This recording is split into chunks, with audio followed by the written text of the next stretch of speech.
Okay, so have you seen Apple's liquid glass? That sturdy, transparent glass which no one likes. It makes the text unreadable, it makes the battery unusable, and it also makes the overall performance and glitch at the next level.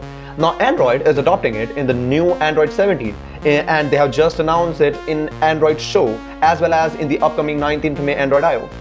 Let's talk about it. So Google just had their biggest Android show, as they call it like, and they're also getting towards the Android I/O, and you can say Google I/O, which is on the 19th May, and will be comprising of multiple Android and Gemini things. Now, the upcoming Android 17 update is pretty big according to how much updates are being coming there. It included multiple things. Let's talk about the first thing, which is Android Glass. So Android is currently adopting a new form of visual technology, which is liquid glass. It would not likely to be called as liquid glass, definitely, but let's call is Android glass, and it would most likely to be the frosted glass appearance inside the applications and all notification and Chrome tabs, and as well as menu bar, notification bar, and notifications, etc, etc. Now Android is adopting this as their new UI element, and the Android 17 will be comprising of this. It would be first launched to Google's phone as well as roll over to the Samsung's one, the flagship model, not the baseline, definitely, because the baseline phone or the middle-aged phone could not able to handle those of capacity, as we have seen the latest iPhones as well. They have gone over to that liquid glass thing, and they are filled with bugs and all of things. They're also rolling over smoother animation, which will make the overall animation style of the Android very much smoother and competitive to those of iOS level animations. Now they are all more likely to enhance their Material UI, which is Material 2.0, and they are most likely to improve it in a better way, which would be much heavier for the battery as well as for the processor. Now they have also launched a new overall thing, which is smarter desktop mode. It is more likely, have you seen about Samsung Desk? It would connect the Samsung S25 or the latest flagship of Samsung, or the 2 years prior ones, and it would display onto the whole screen of external monitor a whole new PC like operating system, and you could able to use multiple softwares there, and in the wider screen just connect a mouse and keyboard and you're good to go like a complete computer.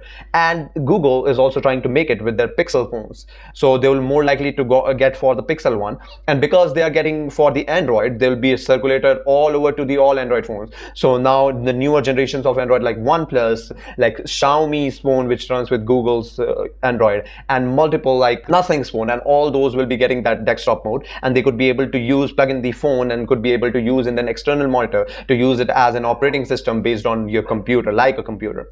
Now they are also likely to push the Gemini things into a far more better perspective. Let's talk about it. Now the second thing is more likely to introduce people is the Gemini integration in the whole phone. So they are going with the upcoming overall Gemini integration, which would be Gemini Deep Android integration. It will more likely to be called as Gemini Google integration, and it would be integrated all to your phone and could be able to swap multiple applications based on what you need. So supposedly if you want to book a new hotel, and you are more likely to not go individual place and search for a particular hotel, you just say Google Gemini to book a hotel at this time on this schedule, and they will likely to refer to a new application which books, supposedly, let's suppose Airbnb or any kind of hotel particular application which you have launched, and they will be integrating with that application and would book your hotel at that point. Now the catch here is about privacy. Now Google has also launched a new credential for Google Gemini, which would access all your credit card and bank account detail, and will merge up all those and book the hotel and also pay your payment via the help of your credit card without you doing anything. Now this is a bit more privacy concern, because you are not likely to give your credit card details to Google. Anytime if there is a breach or security breach to Google, your credit card detail would be in the hands of someone else, and you are in the risk mode. So you will definitely not like to go for it. Now definitely Google is not trying to adopt this all at once. They are saying that this will be giving at the chunk file updates and run over to the newer things, like simpler things will be coming now, and the complex things will be coming upwards. They are not promising that they will be particularly shifting it with the latest Android 17. There will be Android 17 update, but it will be updated like a chunk part. So if this credential one comes, the world is still not ready for it, and it will more likely to see how Google fixes the security and convinces people about there won't be any breach, and your credit card detail won't be transferred to anyone else.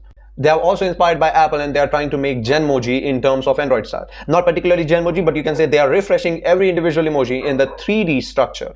So that would more likely to be a good reason for how you upgrade. Not like Genmoji definitely, but that's good. They're also more likely integrating Gemini in overall docs, the Google Calendar, the Google services, drives, etc., etc., and they'll be all integrated together. And if you are, personalizing your newest Gemini, it would be having those much more rounded corners, the Gemini assistant, and it would do particular work of yours what you want according to it. It's more likely a device assistant kind of thing, which we have seen some sort of glimpse in terms of ChatGPT's phone, and Google is now adopting that thing.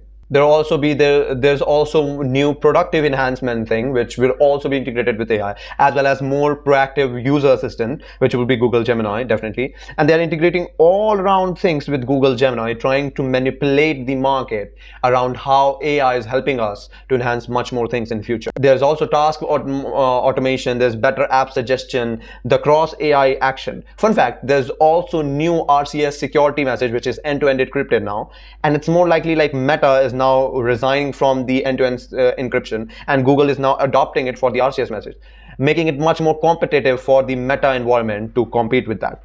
But that's also the story for the another day. And Google I/O is also heading, and we're likely to see newer things there as well, integrating with Gemini thing.